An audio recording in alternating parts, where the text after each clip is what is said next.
So, this is my presentation on the ABCs of racism. If you want to access my slides, please use this QR code or go to my website, jaredvan.com, and select the ABCs of racism. Should be available. I always like to provide my slides in the beginning. So, whatever happens, if I go too fast or too slow, you can kind of go around, jump around. And then at the end of it, you can still have access to them. If you think I made a good point, if you questioned it, if you wanted citations, they're at the end. So there you go. While you do that, just I'll go over some of these quotes from Dr. Frederick V. Ingram. It talks about part of our liberation work must include encouraging others to learn how white supremacy has infiltrated the culture, as well as at the most foundational level, many of us have no idea what white supremacy actually is or how deadly it can be.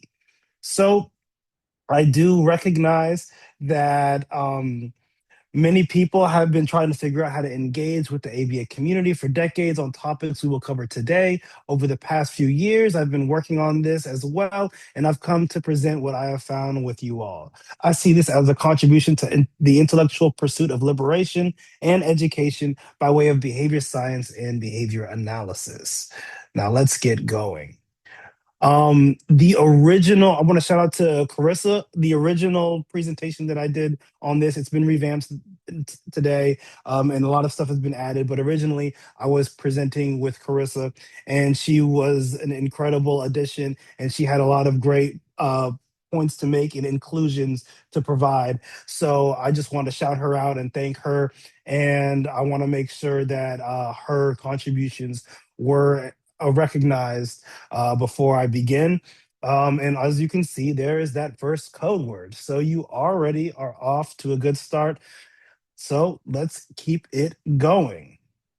I think it's very important for me to provide my positionality, how I come to the research, how I come to the work, how I come to you all. And that really informs what I know, what I learn, and what research I do. So I'm a Black man, behavior scientist, precision teacher, prison and police abolitionist, anti-racist, Black feminist, quant crit researcher, rapper, nerd, born in the Bay Area, anti-capitalist. I'm sure I could keep on going on, but those are just a few to help you understand who I am and what I do. I've also worked in schools and homes in the Bay Area and greater Los Angeles area in California, as was described before.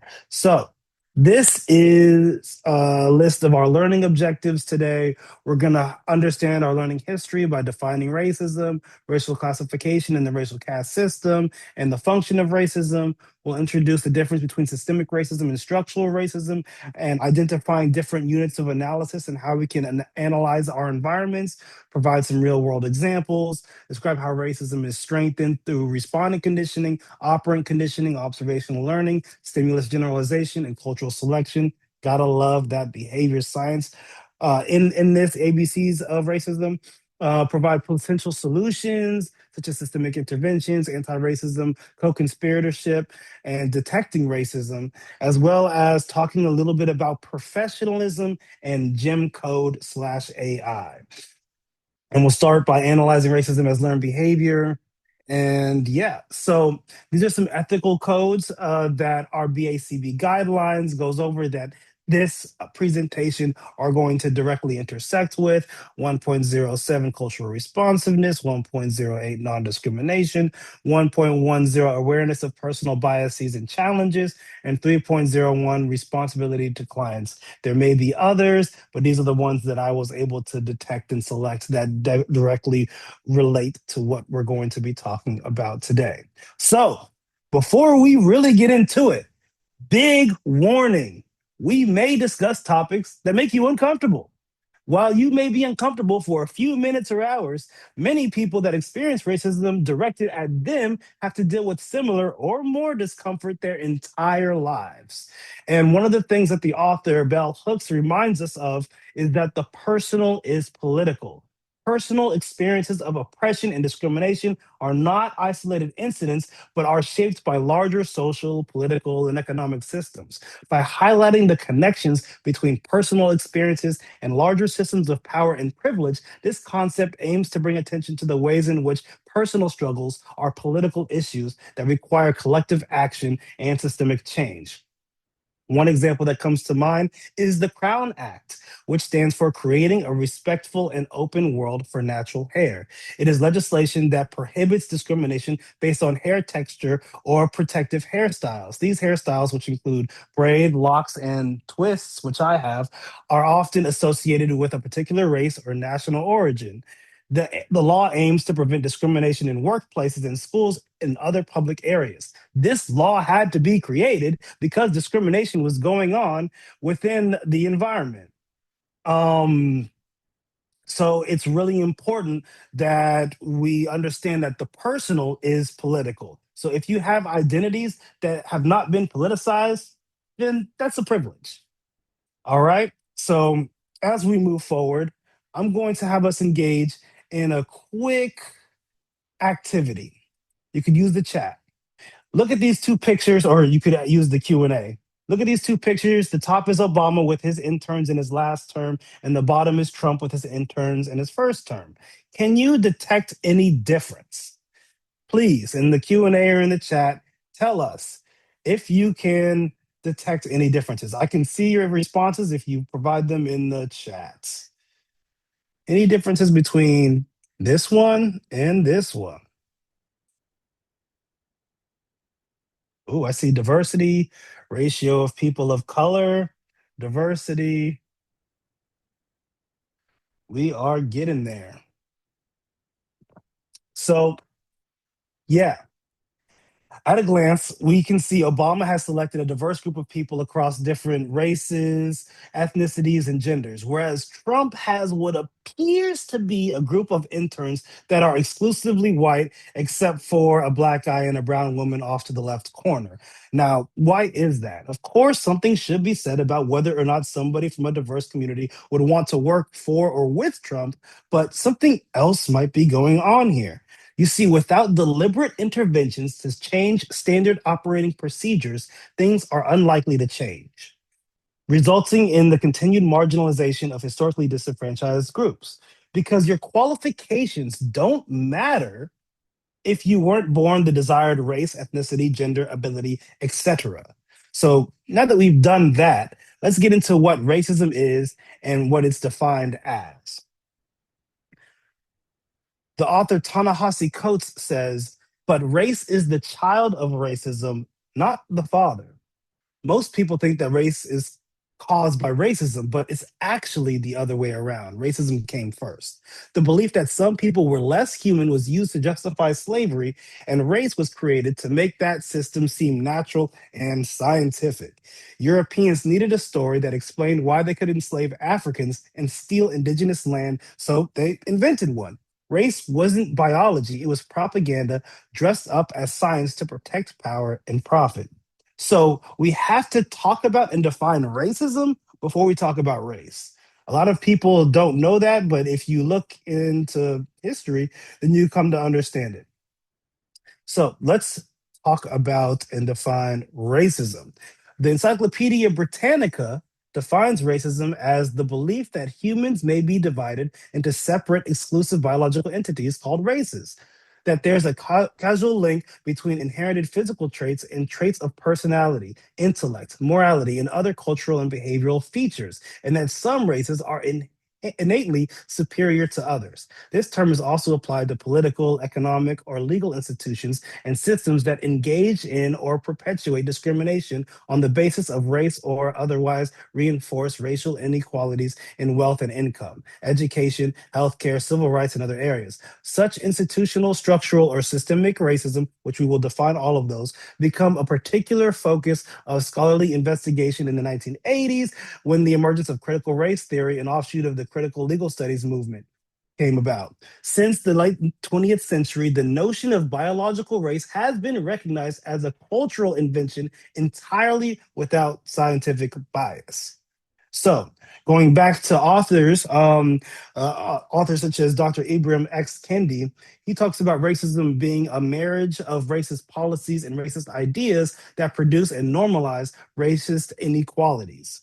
And racist ideologies are behaviors that support and suggest racial inferiority and racial superiority, whereas racist policies are those that create racial inequalities. Racist policies are the structures or contingencies that reinforce racist ideologies or behaviors. And we will definitely go over all of those.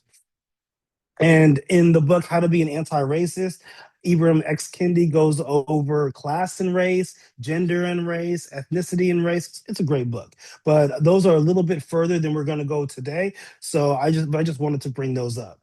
In Stamped from the Beginning, he talks about the history of these racist ideas and where they originated from and how they evolved.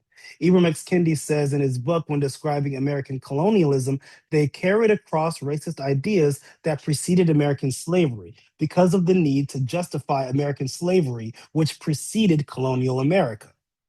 And when we look at what the definition of race is, back to our Encyclopedia Britannica, race is the idea that human species is divided into distinct groups on the basis of inherited physical and behavioral differences. Genetic studies in the late 20th century refuted the existence of biologically distinct races, and scholars now argue that races are cultural inventions reflecting specific attitudes and beliefs that were imposed on different populations in the wake of Western European conquest beginning in the 15th century. So, all of this came from race came from that Western European conquest beginning in the 15th century. And now that we've talked about racism and race, let's look at the different ways we can analyze racism and racism. So up here at the top, we have individual racism, right? And a lot of people are there are many people that can easily detect individual racism, whether there's personal biases or actions. But that's just the surface level of racism. That's not even getting into interpersonal racism, institutional racism, structural racism, systemic racism, and cultural racism, all of which underlie and come and are sometimes go unseen from individual racism. So, to really have a complete environmental contingency analysis, we need to not only identify and understand contingencies that reinforce individual racism, we have to also look at the environmental contingencies that reinforce all of these other environmental racisms that aren't always as easy to detect. So, let's start off though with that individual racism. It's the smallest unit of our analysis of racism. And it focuses on personal behaviors and beliefs and it examines interpersonal acts of prejudice or bias. These are ones that we can easily detect and call out often. And the unit is individual behavior and its consequences. And examples are individual acts like racial slurs or discriminatory treatment.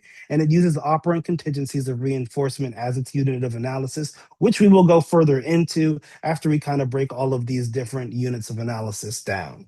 And while it's important to understand each level, focusing only on individual level analysis misses the broader systemic and structural factors that maintain racism. Because although the smallest unit of racism is still racist behavior and it's problematic, it's not as problematic as the racist hiring practices that make individuals in a community stuck living in poverty. While a random person may call me the N word and describe me using all the textbook racist tropes, me not being able to get a job because my boss is racist or further my education because the admissions counselor is racist can block me from accessing more reinforcers. So we have to understand that this is just one level. All right. Now let's get to the interpersonal level, which examines interactions between people within organizations. And it focuses on relationships, social networks, and organizational practices. And the unit is behavioral interactions between individuals with organizations, like I just said. And examples might be discriminatory hiring practices, workplace cultures, school policies, and we talk about using interlocking behavioral contingencies and meta contingencies as the unit of analysis for this one. Um, and that's how you can kind of see and understand interpersonal racism. While it still be maybe somewhat visible, it's harder to see and understand than individual racism. The next level is institutional racism. Institutional racism refers to rules and policies within a single institution that result in unequal treatment or outcomes for racial groups. And that unit is organizational contingencies within schools, workplaces, and hospitals. Examples might be disproportionate suspension of Black students for the same behavior as their white peers. Institutional racism often appears neutral, but produces predictable, racially desperate outcomes, right? So that's racism on the institutional level. Then we go to the structural level. And a lot of people get structural and systemic racism mixed up. I'm going to make it real simple after I go over these quick examples. Structural racism is the unfair treatment of people of color that started with old policies like segregation laws and is still felt today because those policies shaped where people live and what resources they have. The unit is fundamental systems, laws, and cultural practices. And examples are historical legacies like Jim Crow laws and redlining, which uses cultural selection and broader meta contingencies as units, right? So, structural racism, laws from the past that prevented Black people from buying homes in certain neighborhoods. That's one example. When we go to systemic racism, it's about how different parts of society, like schools, jobs, and healthcare, continue to create unfair outcomes for people of color today, even though no one intends to be racist. Multiple interlocking contingent, interlocking and interacting systems and their combined effects are the unit. And an example is how healthcare, education, and housing work together to maintain inequalities and inequities. And it uses complex meta contingencies and cultural practices as unit. So systemic racism is how these old laws still affect things today, like how those same neighborhoods now have fewer grocery stores, worse schools, and less access to healthcare that were redlined. So here's a side by side.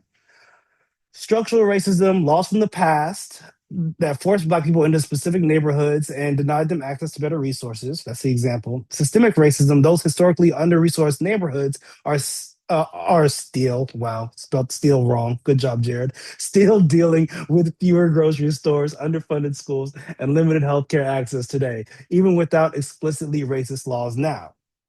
It's very important we're able to detect and understand the difference so that we can actually fix the problem and understand its root causes and how it operates today. It's like treating a disease. You need to know both what caused it and how it's affecting the body right now to better be able to provide an antidote. Understanding both helps us create better solutions for each of the different kinds of these units of analysis of racism. So we have that institutional, that's systemic, that's structural, right? And we have examples over here. Structural racism, laws from the past that prevented Black people from buying homes in certain neighborhoods. Systemic racism, how those old laws still affect things today, like how those same neighborhoods now have fewer grocery stores, worse schools, and less access to healthcare. Institutional racism, rules or practices in a specific place, like a school or hospital, that treat people unfairly, even though no one means to.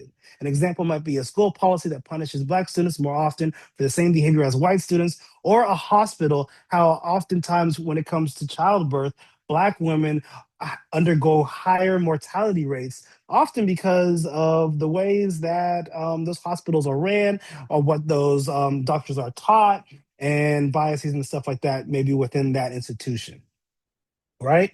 So, one of the things I like to show, this is like a fire tweet. I've never been on Twitter, but I saw this elsewhere on the internet. By the way, systemic racism doesn't mean lots of racists in the system. It means that even if there were zero racists present, the system would still disproportionately harm people of certain races. It's baffling that lots of educated folks don't understand this concept.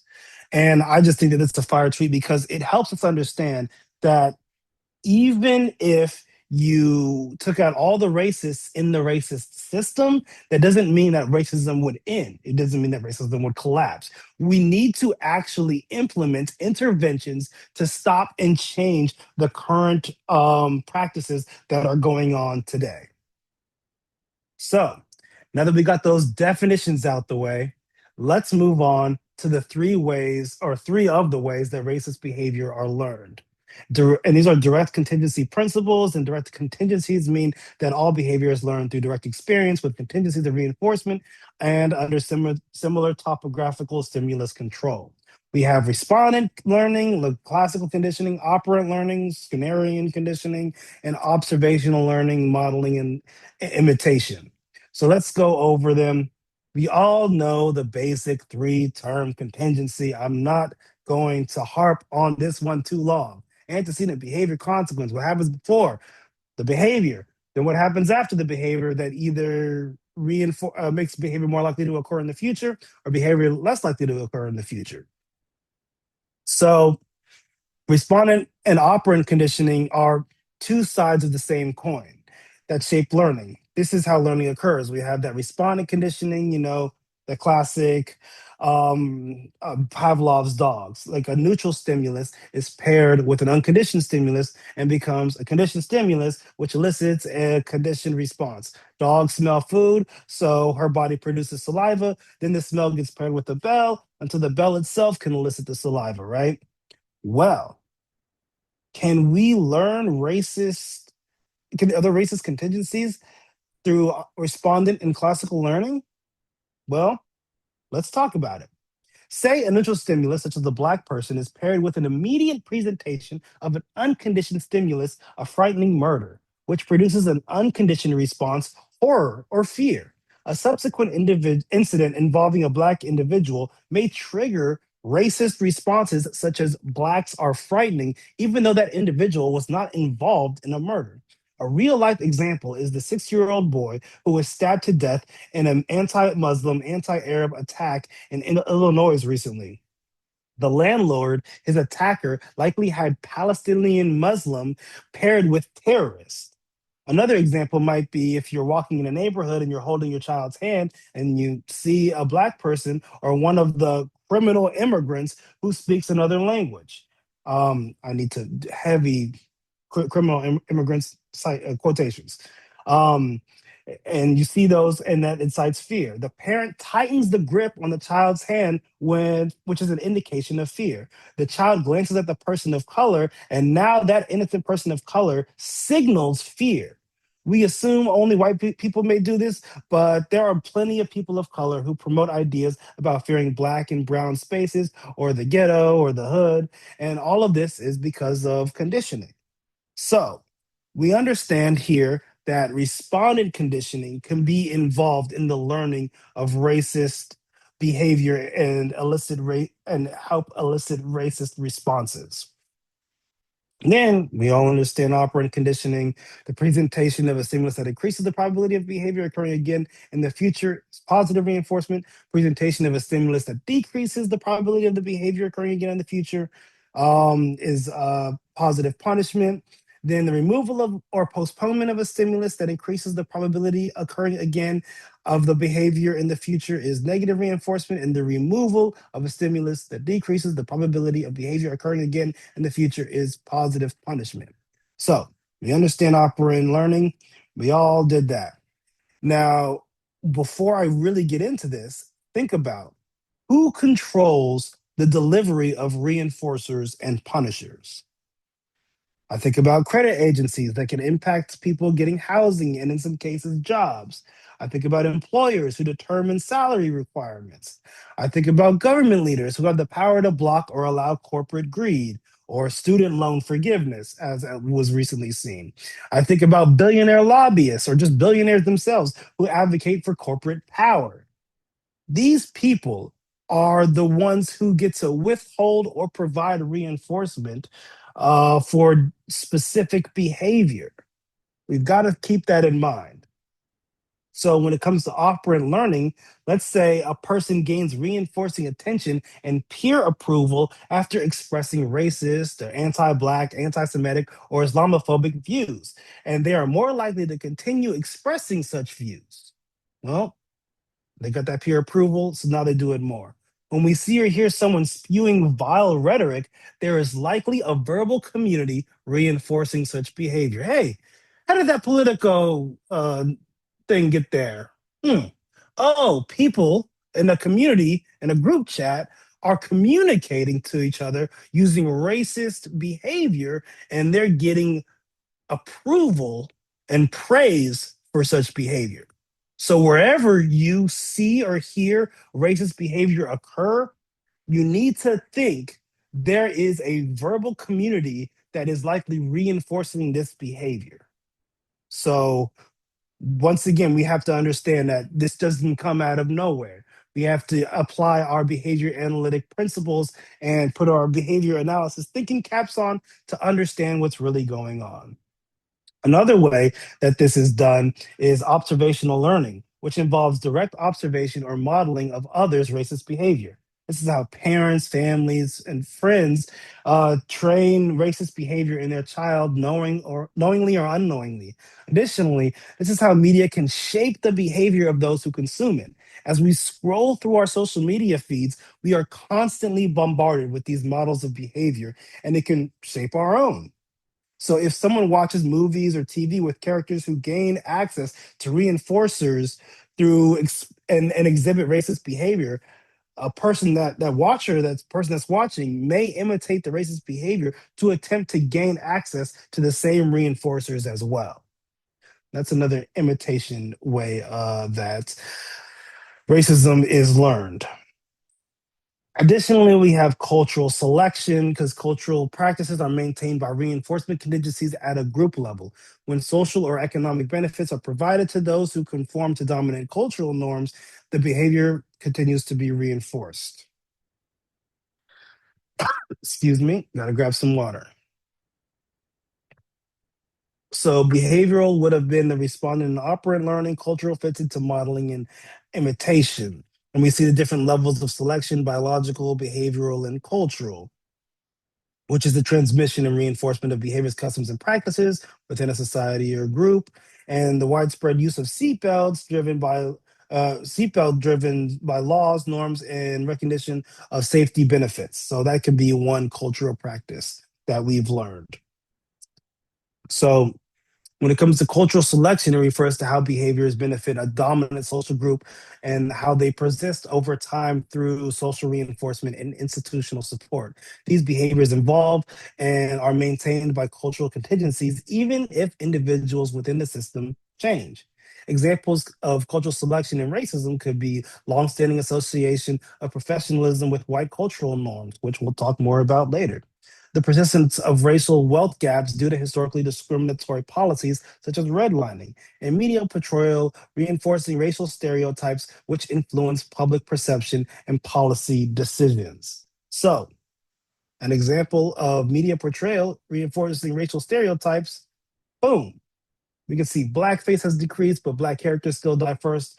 In Hollywood, we can see that Mickey Rooney in the movie Breakfast at Tiffany's, which many still say is a classic, even though it has one of the most obvious and glaring instances of racist depictions. Here is uh,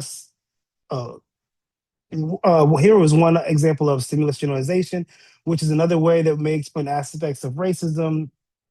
Consider a child who watches a television show presenting white characters as brave and police officers, white characters as brave police officers and black characters as criminals repeatedly on different shows. The white police officers arrest black individuals. After such repeated exposures, the child may think or say that all white persons are brave, whereas all black persons are criminals.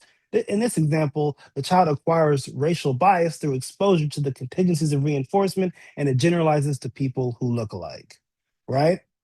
So, going further in our behavior analytic analysis of how racism works, we can look at how we could apply relational frame theory, also known as contingency adduction, through stimulus equivalence. So, to explain really quick, RFT or contingency adduction, previously learned behaviors. Let's say you learned that when you see a picture of a dog, you say dog. And when you hear the word dog, you can write it down as DOG. So you see a dog, you say dog, that's C to A and A to C. You hear the word dog, you write down the word DOG, that's B to A to B. Now, maybe you're shown a picture of a dog and asked to write the word down. And then there's a new emergent relation. Without being explicitly taught, you figure out that the picture connects directly to the written word because of your past learning. This demonstrates how contingency adduction recruits previously learned behaviors and extends them to meet new demands, enabling untaught connections to emerge. So, what does this have to do with racism? Well, I'm glad you asked. When we talk about racism and relational frame theory or contingency adduction, you could talk about the fact that maybe the previous learned behavior is that you learned that Black is associated with fear inducing stimuli, creating a training relation, media portrayals of Black things as bad or scary, such as the Black Plague, a Black cat, Black magic, etc. And separate learning histories associate scary traits with certain people. Examples could be people perceived as threatening or dangerous. At the same time, cultural and societal contexts pair white with positive traits like goodness or purity. And examples could be heroes in media or religious symbolism. So you could also have the trade relation of good to people. Positive traits like being nice or trustworthy are associated with people based on learned experiences. The relation black to scary, when combined with scary to people, leads to the derived relation black people, resulting in the stereotype that Black people are inherently scary. Similarly, the relation white to good combined with good to people results in the derived relation white to people, reinforcing the stereotype that white people are inherently good. Behavior doesn't emerge in isolation. These judgments are shaped by the contingencies that strengthen and maintain these relational networks. This demonstrates how contingency adduction recruits previously learned behaviors and extends them to meet new demands, enabling untaught connections to emerge. Black feminist scholars have actually long recognized this and often use language to reflect and fight back against it with terms such as endarken instead of enlighten. And should I say this? Jared, should you say this? I'm going to say it. I'm going to say it. I might lose somebody. This is not a shot at Taylor Swift and her whole Opalite and Onyx song. I'm not a Swiftie, don't know much, heard a lot on the internet about that. But one could infer that a dog whistle was being used based on different interpretations. That's all I'm saying. Don't slaughter me in the comments, y'all. I'm just saying that could possibly be happening. Moving on. So we talked about respondent conditioning, early pairings of dark skin with negative stimuli in media depictions, operant contingencies, social reinforcement for colorblind comments or even racist comments. And then we talked about meta contingencies, systemic practices, school funding formulas, hiring networks, observational learning, the whole gamut. Oh, and there's another code word. So there it is. Gonna just let y'all see it, you recognize it, and we're moving along. So, racism and power. Let's talk about that because I don't think that you could talk about racism without talking about power. And if they don't talk about power, then they're missing an important component. Because from a behavior analytic lens, we can describe how power increases the effectiveness and efficiency efficacy of racist behavior by shaping contingencies that favor it. In applied behavior analysis, power can be understood as control over the arrangement of contingencies, antecedents, behaviors, and consequences that shape and maintain behavior. A person or group with social, political, or economic power can establish and maintain contingencies that reinforce their own behaviors and punish others' behaviors that threaten their dominance. For example, if discriminatory hiring practices result in social or financial reinforcement for those in power, that racist behavior is more likely to be maintained. In contrast, if anti racist behaviors are punished, then those behaviors are likely to decrease. I'm just going to check the chat. Okay, cool. You guys are just talking about all that stuff. Cool, cool, cool, Yeah, cool. you're good. I will show my face if we got a question. Okay, perfect. Moving along. So let's talk more about racism and power, motivating operations, and access to reinforcement. When we talk about racism through a behavior analytic lens, we have to look at power as a motivating operation or MO. Power changes both the value of reinforcers and the likelihood of behavior that have been historically produced by them. In other words, power doesn't just determine who gets the access to the reinforcement, it also changes what is reinforcing in the first place. Person A and person B. If person B has more power than person A, what person B's presence might be more reinforcing. For example, your favorite artist versus a random stranger, your favorite artist is going to have more power than a random stranger, most likely, at least to you. For example, if a society consistently rewards behaviors that maintain dominance, like exclusionary policies, biased policing, or discriminatory hiring, then those behaviors become highly reinforcing for people in power. They reliably produce access to valued outcomes such as comfort, safety, control, and economic resources. Those same contingencies, however, create abolishing operations for oppressed groups. Behaviors that could challenge oppression, like protest, advocacy, or even speaking up, are often punished or extinguished under existing systems. So, in this framework, racism isn't an abstract belief. It's a behavioral system where power functions as an MO that shapes who gets reinforced and who gets punished. This helps us move beyond moral explanations and into an analysis of how environmental contingencies maintain racial hierarchies. And our ethical obligation is to recognize those contingencies and design environments that make equity, not dominance, the most reinforcing outcome. So let's talk about going from analysis to action. If racism is learned behavior, then equity must be shaped through reinforcements or through reinforcement. So let's talk about some potential solutions. So we can have systemic interventions, system-wide strategies that are needed to disrupt interlocking contingencies that maintain racism, such as policy reforms that promote equity in hiring and education, training programs that focus on bias reduction and organizational at all organizational levels, and advocacy efforts to address historical injustices through reparative policies.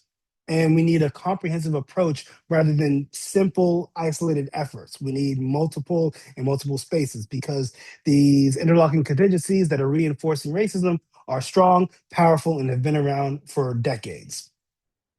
Additionally, behavior analysis can contribute by implementing behavior-based diversity and inclusion training, using data-driven approaches to track and reduce discriminatory practices, and we can promote culturally responsive reinforcement strategies within educational and workplace settings. So we need to be smart in how we describe and name these interventions because DEI is all out there in the world and everybody's going to know it, and they're going to shut that down as soon as it comes out. So it's like a game of whack-a-mole. Where I am now, instead of DEI, I like to say a Jedi, not only because I'm a big nerd, but because I like this part. So A for accessibility and anti-racism, J for justice, E for equity, D for diversity, and I for inclusion and intersectionality. This is what I've moved on to, and I believe it's more inclusive, encompassing, and it better describes what we're actually trying to implement than simple DEI does. And how are you going to hate a Jedi? Are you a Sith? I mean, I think that just tells us right there where your priorities lie. So, so another potential solution is mutual aid, community engagement efforts that can help challenge systemic racism. We can encourage active cooperation and coalition building, support grassroots initiatives that address inequalities and inequities in housing, healthcare, and education, and facilitating dialogues to promote awareness and action. We can look at some accountability measures because measuring our progress is crucial. Organizations should establish accountability frameworks such as regular audits for diversity and inclusion practices, transparency in reporting racial disparities, clear goals and consequences for failing to address systemic barriers. And we need to measure where we start and where we go to make sure that across time we're actually meeting our goals. So when we actually make these changes that and these interventions, we don't even in our science we don't make these changes and interventions without actually measuring the change across time to determine the effectiveness and see if we need to keep going or stop and change, and we need to do the same when we actually do these things for our other environments when it comes to racism. Now, one way that I'm trying to do this is that I recently published this article, the classroom learning screening as behavior analytic tool for educational equity and a call to action. So quick description of what it is. Also, this article is free online, open access, ridiculous how much it costs to make something open access if you're an author. The classroom learning screening or CLS is a behavior analytic assessment tool originally developed in 1981 by Kunzelman and Cohen.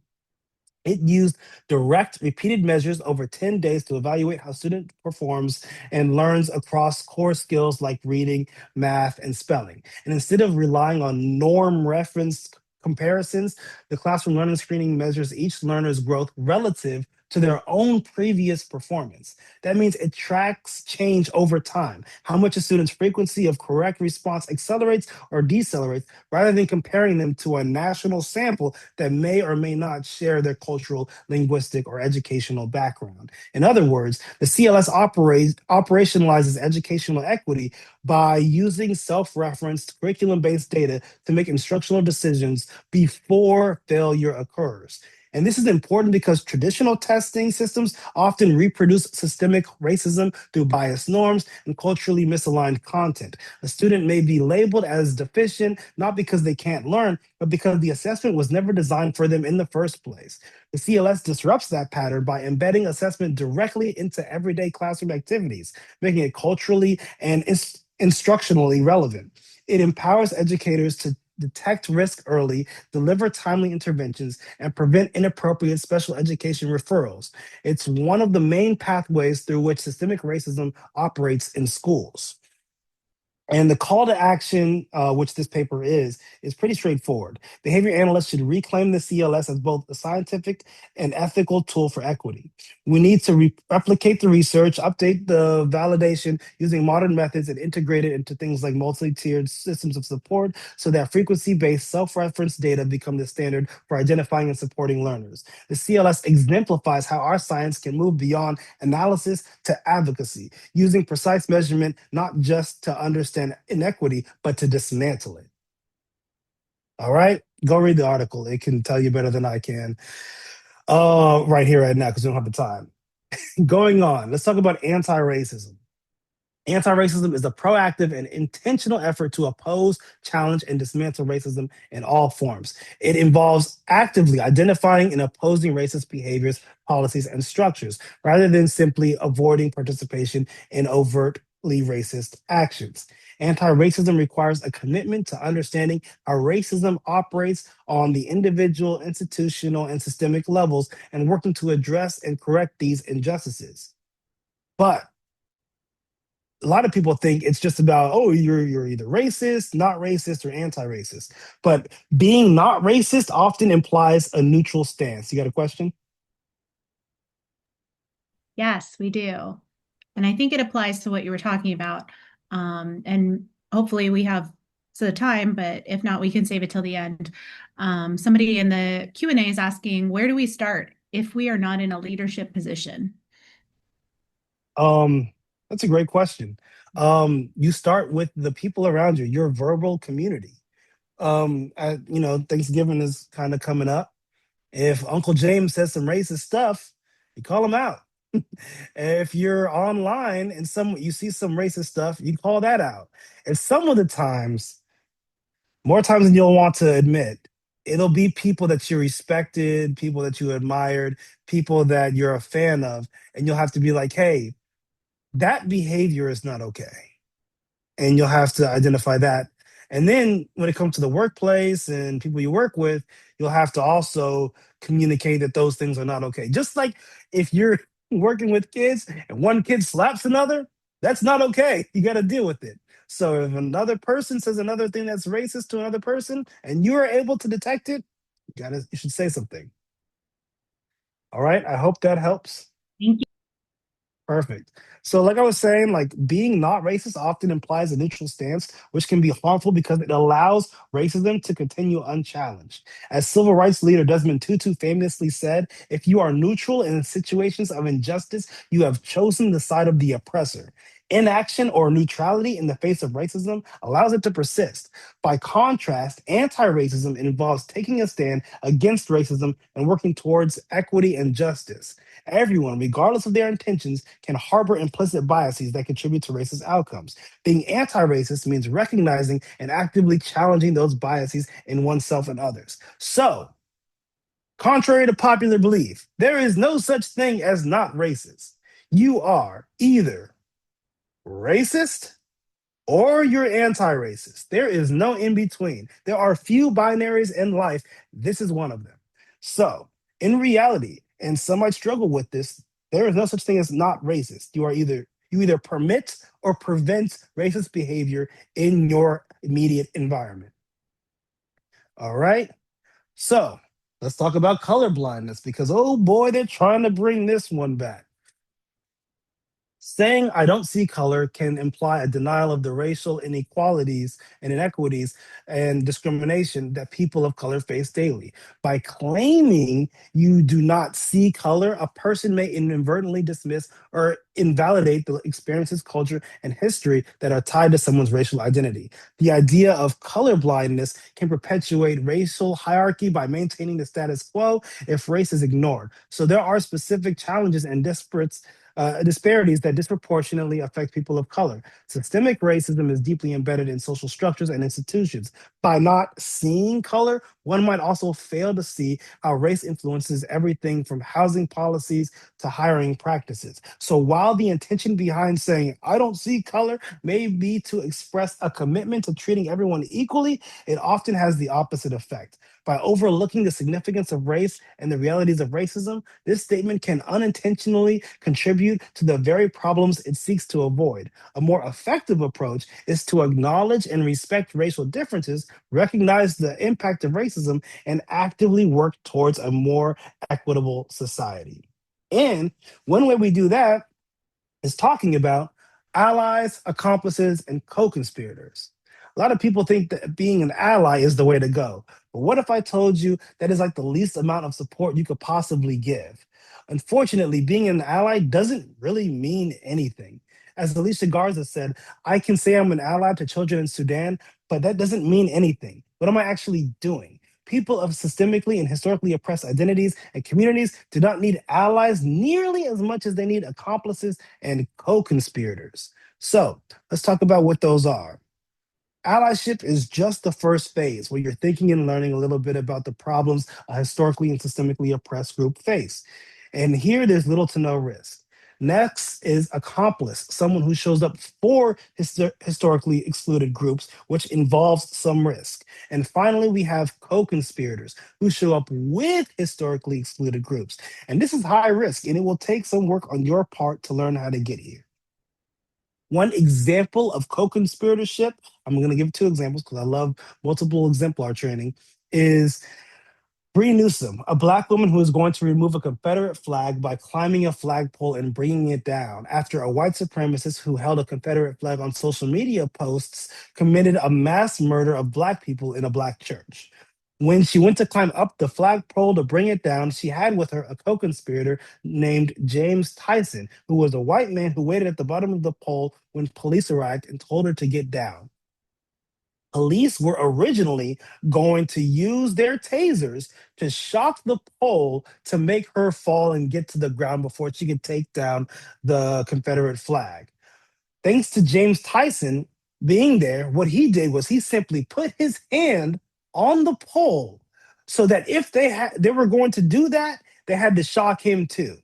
And guess what? Because he put his hand on the pole, they didn't shock the pole. And she was able to take that Confederate flag down safely. So here we learned that a co-conspirator showed up with historically excluded group, and it was a high risk, right? He could have gotten shocked too. But that's actually showing up with somebody and being a co-conspirator. Here's another example. I got to turn my volume down because I have volume, but you don't. It's okay. They're saying I can't breathe. When I was protesting in Los Angeles during the Black Lives Matter movements, those who orchestrated the protests often asked that white people marching with us march in the front. They asked this because they knew that the police would not attack us with white bodies shielding us. And thanks to these co conspirators, we were not attacked. Now, warning, does that mean if you're a white person that you should go and be in the front of every protest? No. But if you want to be a co conspirator and you are asked to do so, then you can choose to do so. You want to speak with your community organizers when there's protests because they are able to direct the protest accordingly. So, moving on. Um, I'm kind of getting to the end of my time. Not really the end, but we're getting close to the end. So I want to go a little bit faster in some of these parts. There are steps you can take to get from allyship to co-conspirator, and I provided my slides in the beginning. I'll also provide them again in the end, should you choose to want them, or maybe you didn't get a chance to before. But the steps to get from allyship to co-conspirator is number one, educate yourself. And you can educate yourself about systemic oppression and the experience of marginalized groups. And this can involve reading books and articles, attending workshops and trainings. Hey, look at that. That's you. You're doing this. And listening to the experiences and perspectives of those affected by oppression. So you're already on step one. Number two is listen and learn from marginalized and disenfranchised voices. Oh, snap, that's me. So you've already on step two. So continue doing these two things. And then number three is to take action. And it could involve action to challenge and dismantle systems of oppression. One of the ways that maybe you took action last week is maybe you went to one of those No Kings protests. Some people are saying that those No Kings protests did nothing. But what's important that it did is it got people out there, showed people that there's a community that has similar concerns, and hopefully, what you can do moving forward is create and be a part of those communities and see, now that I'm here on the day of the protest, how can I continue my direct action? What do I do next? That's really what the No Kings protest was. It got you there, and then you got to ask, how can I do more next time? Then there's also using your privilege and resources for number four. Number five is challenging yourself, because we are all instilled with beliefs about American exceptionalism and a whole bunch of other BS that you're going to have to challenge to really understand how to fight against racism, and then recognize your own biases and privilege. So when we talk about privilege, privilege refers to the unearned advantages or benefits given to people simply because of a certain aspect of their identity, such as race, gender, socioeconomic status, ability, or sexual orientation. These advantages often go unnoticed by those who possess them, but are significant in shaping their life experiences. Here's an example of me learning about my male privilege. I'm walking with my girlfriend. We're attending a conference in Chicago, and we're trying to get back to our hotel after a long night of enjoying the conference. I see a dark alley that's a direct link to where we need to go. I'm like, oh, this alley will get us there quicker. This is a dark alley, but it's all right. I'm a tall dude. I'll be fine. So I'm like, hey, babe, let's go down this alley real quick. It's a shortcut. And she looked at me horrified and more mortified, like, what did you just say to me? Absolutely not. We're not going down no dark alley. So I had to come to terms with my own male privilege, that I'm able to do these things without a large fear of being harmed. Whereas she has to walk through her everyday life where she can't even listen to music loud in her headphones when she's out in public because somebody might be trying to harm her. That's me understanding my privilege. Understanding power and privilege can be hard for those who experience it. It can be like trying to see air. It takes effort. We know air exists, and we know we can't live without it. Privilege contributes to social inequality and social inequity by perpetuating disparities in areas like education, employment, housing, and criminal justice. Recognizing your own privileges and understanding how these privileges affect your life and the lives of others is the first step towards addressing inequality and inequities. So, I'm sure y'all knew we were going to come here when we were talking about privilege. White privilege. What is white privilege? Does it exist? Yes, it exists. What is white privilege? It's a specific type of privilege that benefits white people in societies where racial inequalities are deeply rooted. It involves the societal advantages that white people have over people of color, often without being aware of it. Examples of white privilege are being able to move through life without being racially profiled, seeing one's race widely represented in media and positions of power, and not having to consider race as a factor in everyday decisions. White privilege can result in better job opportunities, access to quality education, and fair treatment by law enforcement. Every time I fill out a W 2, I have to check a box of what my race and ethnicity is. I think about every time, if I fill out Black, African American, is that going to change anything when it comes to me being hired? Some people, perhaps white people, never have to think about it, or maybe never do. Maybe until they get to non Latino white. So here's that next code word. This is the intersectionality wheel of privilege. If you want to look it up to get a better view of it, just Google intersectionality wheel of privilege. It'll come up. And I think this is a great way to help us understand our positions of power. It helps us understand how various aspects of identity interact to influence an individual's experience of privilege and marginalization. It highlights how different social categorizations such as race, gender, sexuality, neurodiversity, mental health, physical ability, religion, wealth, age, education, housing, transportation, marriage, political affiliation, citizenship, employment, and language and communication intersect and overlap, contributing to the complexity of privilege and oppression in America. Now, this is not perfect because it doesn't even separate skin color by skin tone. And there's other things that make it imperfect too. But I think it's a great start to helping people understand where they lie. The innermost ring is the most privileged and powerful. The people who take up space in this ring, especially if they exist in multiple wedges of the innermost ring, will have the most power in any room. That means their opinions will be listened to and considered more often than others. Then there's the middle ring or the forgotten ring. People in this area often have their identities erased and are marginalized in unique ways. The people that exist in either extreme see those in the middle as passable for the other extreme. Essentially, it is believed that they can choose to be marginalized or privileged when it benefits them. Then there's that outermost ring, which is the most marginalized because these people experience more overt discrimination in addition to that covert stuff compared to the other rings. In areas where race identities can pass, marginalized people cannot and are often affected the most by systemic discrimination. So I would ask for y'all to take a moment to identify where you lie, because even having access to private transportation, a car, is a privilege, right? The intersectionality wheel of privilege is a valuable educational tool that helps us visualize and understand the complex and interconnected nature of privilege and marginalization, at least in the US. So, one thing that you can do if you do have privilege is use it for good. Privilege can be used to challenge and change the systems that uphold inequality.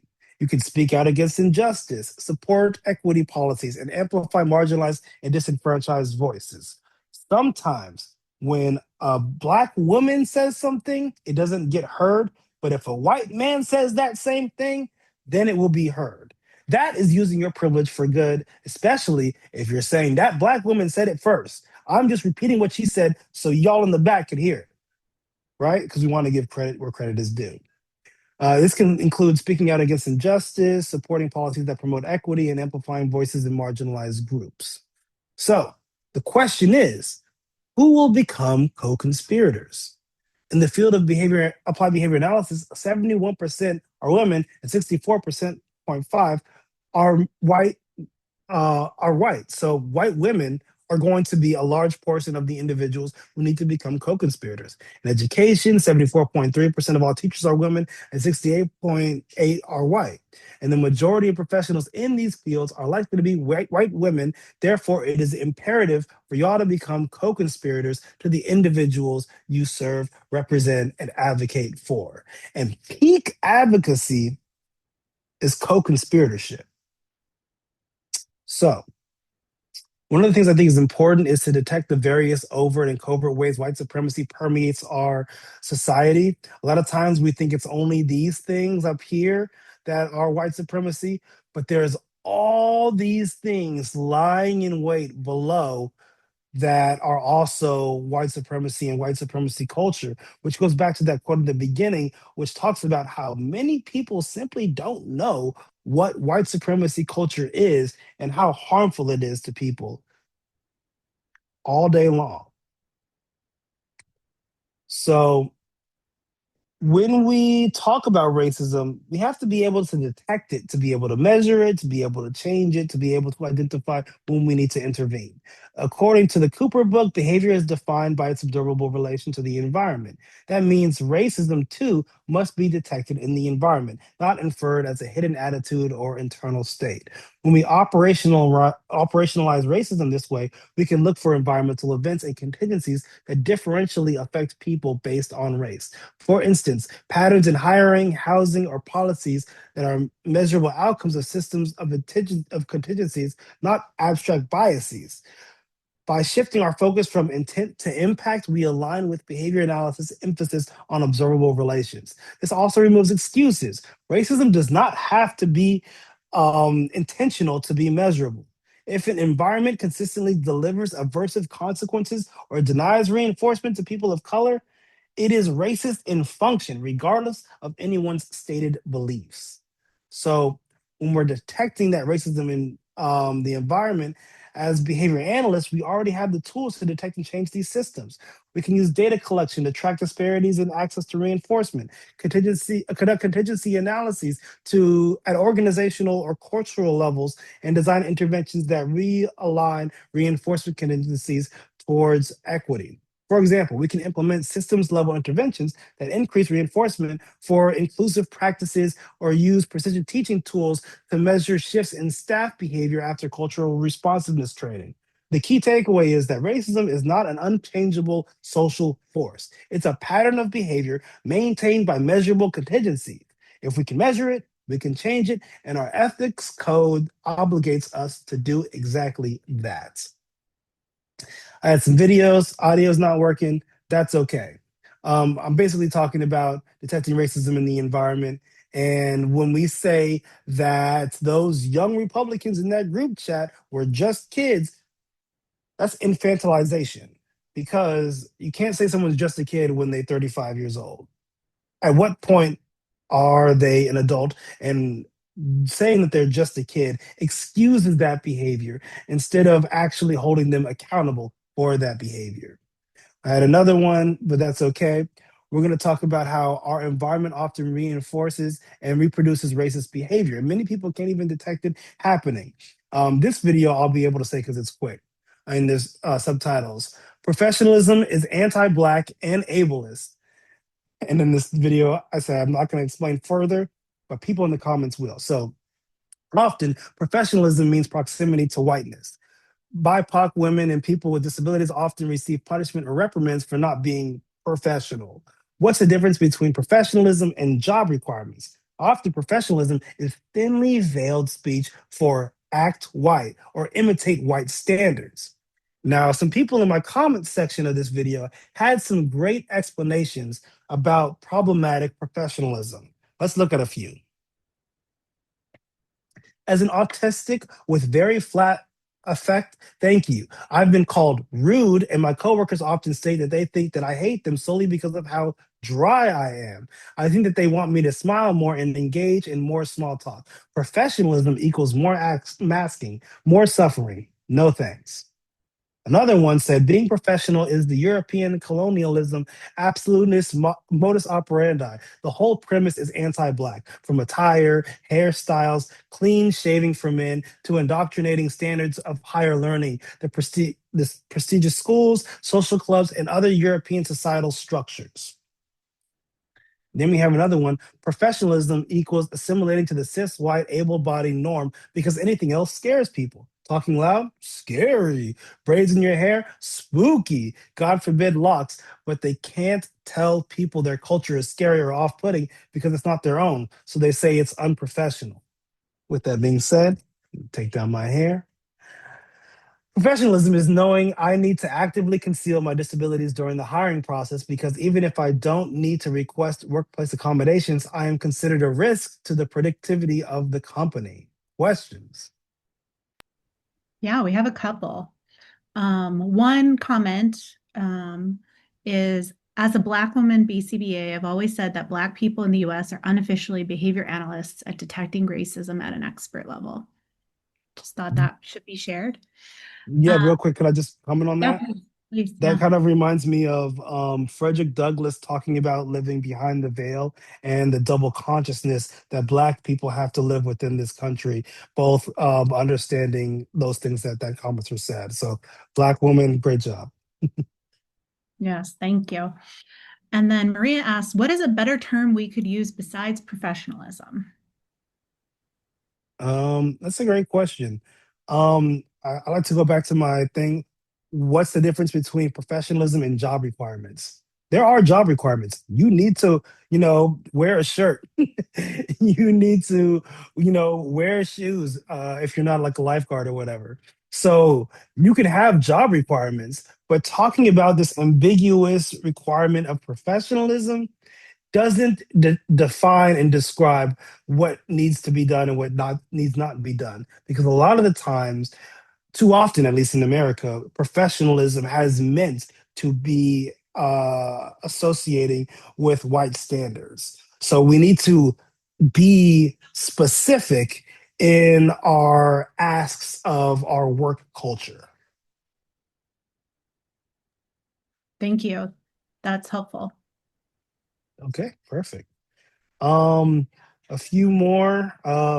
It's also sexist. The same traits that make a man a leader, delegating firm tone, make a woman a B word. And a successful woman always gets told that she slept her way to the top or must have done something in her role that was sexual because there's no way she could have achieved it otherwise.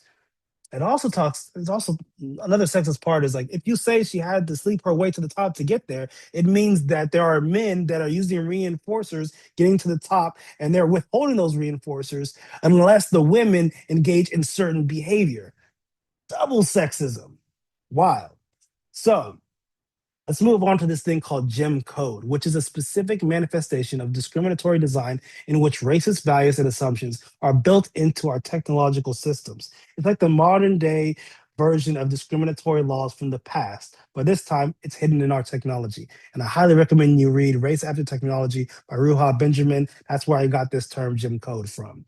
Like facial recognition systems that struggle to recognize darker skin tones, AI that generates all images of juvenile defendants as Black boys, or even AI algorithms used in healthcare have been found to exhibit racial biases, such as patronizing white patients over or prioritizing white patients over Black patients for certain medical interventions. I've also heard that if you go to those go to the bathroom and you try to use the sensors, motion sensors for like washing your hands or drying your hands or whatever, a lot of people with darker skin tones, it does not work. They have to like turn their hand over or they have to get something white to actually get the sensor to show up.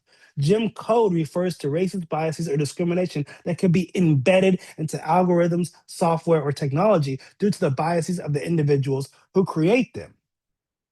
So before you implement any AI, you need to make sure you vet it.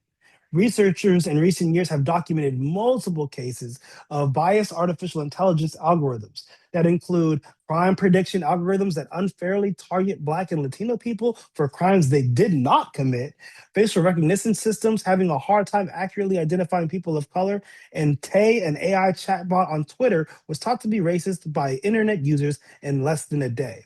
Additionally, even Tesla had a problem because they used an autopilot which would detect if a human being was in the way, and it was hitting a whole bunch of Black people because they did not practice and test their AI autopilot on people with darker skin. They only practiced it and made sure it worked for people with white skin. So sometimes it's not even intentional that these things are built into the systems we use. Sometimes it just means that a developer wasn't thinking about Black people because there were no Black people in the room or Latino people or anybody else in the room other than the global minority.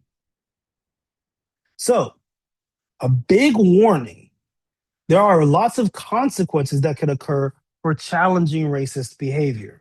There could be social backlash, such as isolation, where there's loss of friendships or strained relationships with colleagues and families. Some of you may have cut off people who maybe voted for Trump. Labeling, being risk of being seen as diversive or a troublemaker. The person that asked before, what can you do if you're not in a position of leadership? You might get labeled as divisive or a troublemaker. And defensive reactions, encountering denial, gaslighting, or hostility from others.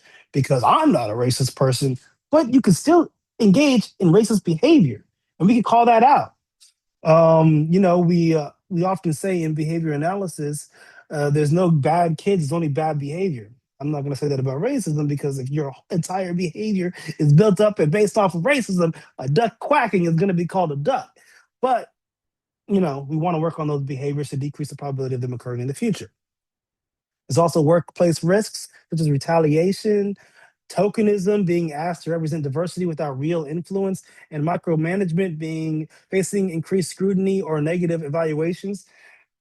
When I went to my undergrad at University of the Pacific in Southern California, I was one of very few Black people, and I appeared in so many of their pamphlets and university pictures that I eventually learned to try to duck and dodge people that were taking pictures from the university because they were trying to use me as a symbol of some of them having diversity. And my parents have this poster of the University of the Pacific. It shows me in one picture, and then me, my brother, and one of my best friends in another picture. We're all Black, and they're just helping me move in. But they were like, got them. We got diversity. Those other two might not go here, but this will make it look like we have diversity. Systemic barriers, institutional resistance, slow or no change despite efforts, which can reduce the probability that you'll actually try those efforts in the future. And then superficial commitments. Organizations may implement symbolic changes without real impact. When I think of this, I think of making it a George Floyd holiday. Or I think of all of the Democrats kneeling with kente cloths in DC. That's performative. That's not going to change or help anybody. We need actionable change that makes changes in our environments to improve the material conditions of citizens, especially those who are commonly harmed by racist policies, practices, and procedures. Now, on my website, I also have this. I found it online, I saved it, and then I saw that it was taken down. So I decided to host it on my website. This is a pretty great document that shows different ways that systemic racism is in the United States of America. It breaks it down into criminal justice system, sentencing and policing, and racial profiling, and socioeconomics, housing, utilities, employment, voting, educational, academia, and healthcare.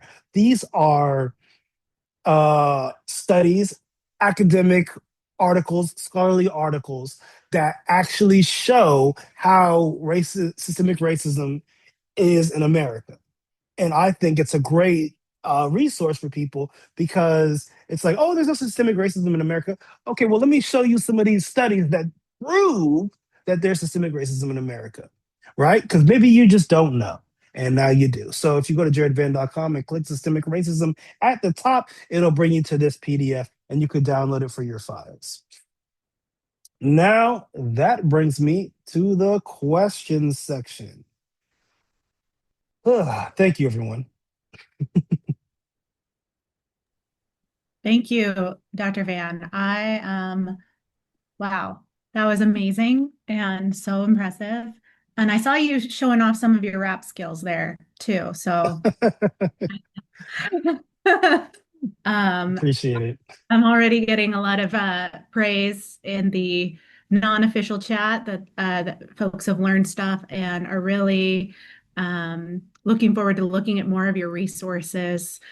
Thank you so much for this presentation. And anyone who has questions or thoughts or would like to share some specific, you know, thanks for Dr. Van, please go ahead and enter that into the Q&A now. And Jamila and I will monitor that. You can see some of the chat.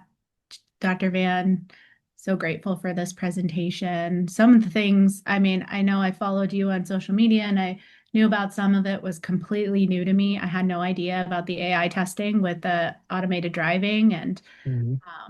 I've heard that like the blood pressure, those don't raid skin tone and that is implicit in our healthcare system. So I've learned some more, and I think we've learned a lot about how we can be better accomplices and co-conspirators in our day to day. I have a version of our Power Wheel, but I really liked yours, so I'm gonna find that one. It goes way deeper. So, all right. Yeah, Question, Jam, you want to take that one? Yeah, I'll read the question. My audio coming through, okay? Yes. Okay, so the question is, recently I heard about the government use naming Black-owned businesses not as a way to promote Black owners, but more of a way to call out Black-owned businesses for racists to avoid. Did you see anything about this in your own research? um, I'm sure I've seen it. I mean, the government does so many things to try to harm the to harm people, period. Let's be honest. It's not only black and brown people. There are so many people that they're not trying to help. Um, but one thing that I also kind of think is like, if I am a store owner and I and I'm a black owned store and racists find that I'm a black owned store and don't want to come, good. I mean, good riddance. I was in Cheesecake Factory yesterday for my girlfriend and my anniversary, 7 years. Woo. Congratulations. Um, thank you. Congratulations. And there was this guy just behind us, just chirping. He's getting louder and louder. And I was like, "Hey, did you hear what he's saying?" And I was like, "He's saying something about Israel and Palestine." I'm not quite sure what side he lands on, but it was keep listening because he got louder and louder.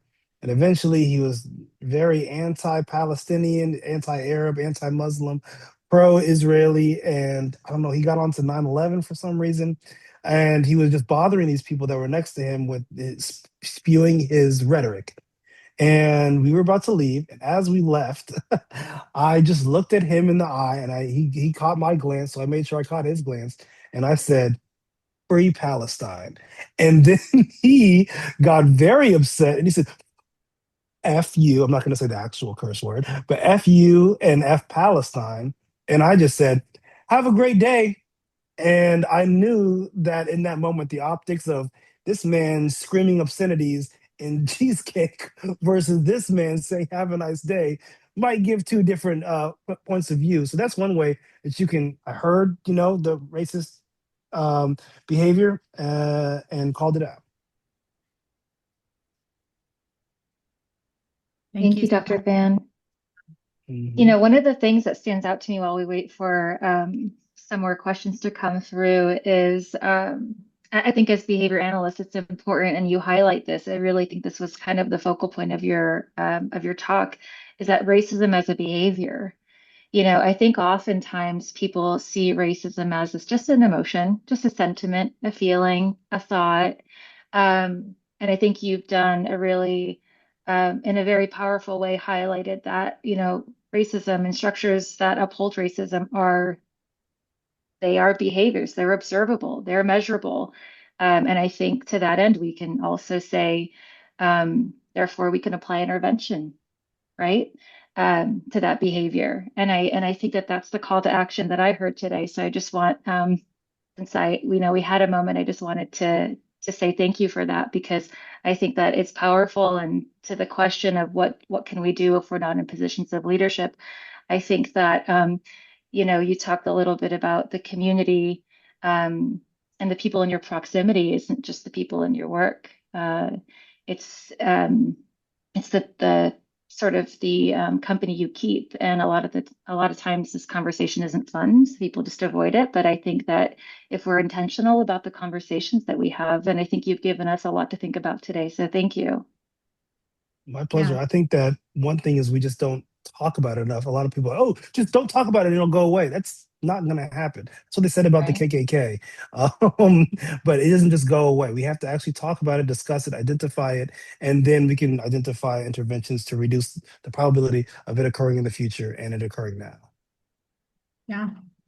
And with that, thank you all for being here, for participating in that effort towards stepping into accomplice and co-conspirator.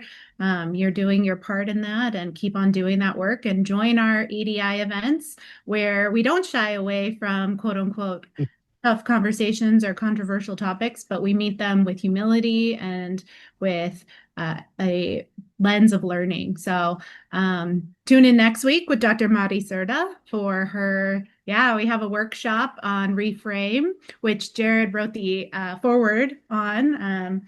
Very well done as well. And I'm Thank you. really excited about that one. That one is next week. We're closing out the year strong. Please complete the survey. The link is in the chat right now. Remember those 5 code words. I know some of you were having, multitasking maybe and maybe missed the code word on the screen. As long as your Zoom registration, we have the Zoom backend attendance and you have the majority of the code words, we will give you credit.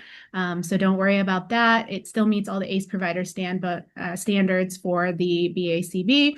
We just like to do double due diligence, at AZ have a high standard. So again, register for the conference, vote for president, join us for EDI events, follow Dr. Van on all socials, and check out his information to keep learning more. Maria would like to know if you wouldn't mind sharing the slides again. And you're getting a lot of praise in the chat. We all would love to see your slides. Thank you so much, Dr. Van. No problem. There you go. Use that QR code or go to jaredvan.com and select the ABCs of racism, and you'll be able to access them. I would download them now because after 2 more presentations, I'll change what's up there to the next thing. So, Well, we gotta really always keep it fresh. Yeah, we really appreciate you doing this. I know you've done it and reinvigorated it for us at AZABA and giving us access to all this information and doing the work that you do. I just really want to say thank you for that. It is impactful. And I know that it can be quite a weight, but it is making an impact. So thank you so much. And with that, we'll let you get to your evening. Oh, and thank you so much for letting us record this event for those who registered who weren't able to make it. Things happen and they're appreciative of that as well. So thank you so much Of for the course. accessibility. We really appreciate it. All right, everyone. Thank you so much. Have a great night. Again, thank you, Dr. Van. Thank you.